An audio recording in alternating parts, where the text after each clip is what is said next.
the need for transparency in public and private partnerships.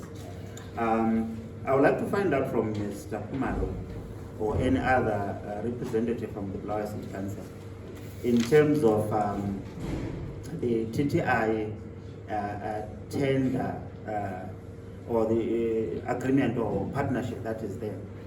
I see a lot of duplication taking place between the TTI and Bulawayo's metropolis.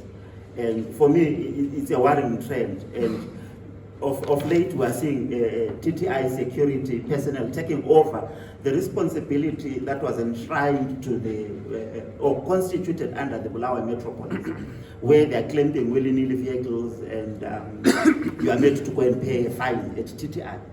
And that on its own is also, for me, from a financial point of view, because I'm also inclined mainly biased towards the financial side of things.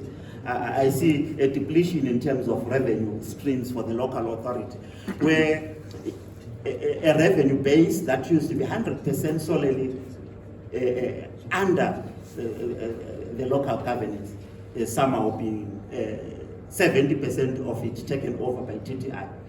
Why should fines? Okay, they can come in, maybe claim.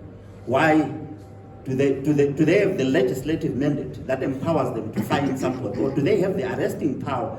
Because for one to pay a fine, it means the fining party is an arresting power, a legal instrument or a legal empowerment that entitles them to act in jurisprudence and fine the other or the wrong party.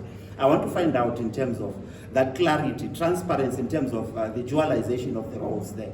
Because we have got a BCC police and we have got TTI security guards, and all of them are performing the same function. And we see largely, mainly, much of the fines are now paid at TTI instead of Bulawayo City Council. How do you perceive that as the local authority in terms of losing out in revenue generation, when we also at the same time cry that we don't have adequate capacity or capitalization to be able to implement the plans that we have?